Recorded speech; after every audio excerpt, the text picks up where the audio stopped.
দুর্নীতির ৪ মামলার আসামি হয়েও বহাল তবিয়তেই অফিস করছেন বেসামরিক বিমান চলাচল কর্তৃপক্ষ বেবিচকের প্রধান প্রকৌশলী হাবিবুর রহমান। যে মামলায় প্রধান আসামি পলাতক প্রধানমন্ত্রী শেখ হাসিনার সামরিক উপদেষ্টা তারিক আহমেদ সিদ্দিক। আসামি চাকরিতে বহাল থাকলে মামলার আলামত নষ্ট হতে পারে বলে মনে করে দুর্নীতি দমন কমিশন দুদক। তাহিদ সৌরভ জানাচ্ছেন বিস্তারিত।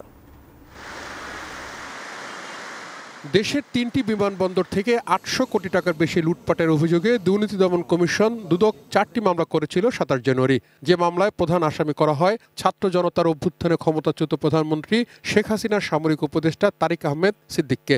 মামলার মোট ১৯ আসামির মধ্যে রয়েছেন বেবিচকের বর্তমান প্রধান প্রকৌশলী হাবিবুর রহমান। ২০২৩ সালে জ্ঞাত বহির্ভূত সম্পদ অর্জনের অভিযোগে বেবিচকের এই কর্মকর্তা সহ বেশ কয়েকজনের বিরুদ্ধে অনুসন্ধানে নামে দুদক। তখন তিনি ছিলেন প্রতিষ্ঠানটির তত্ত্বাবধায়ক প্রকৌশলী। তারও ২ বছর আগে দুর্নীতির অভিযোগ অনুসন্ধানে দুদককে ডেকে জিজ্ঞাসাবাদ করা হয় হাবিবুর রহমানকে। তবে দুর্নীতির ৪ মামলার আসামি হলেও স্বাভাবিকভাবে কাজ করে যাচ্ছেন হাবিবুর রহমান। বিষয়টির প্রতি নজর রাখা হচ্ছে বলে জানিয়েছেন বেসামরিক বিমান পরিবহন ও পর্যটন মন্ত্রণালয়। নির্মাণ কাজেও আমি বেছে নেই CSRM TMT 500W, committed for better still।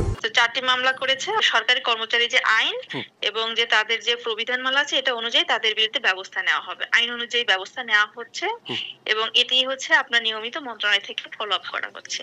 এ ধরনের আসামি কর্মস্থলে বহাল থাকলে মামলা কার্যক্রম ব্যাঘাত হতে পারে বলে মন্তব্য দুদক মহাপরিচালক আক্তার হোসেনের।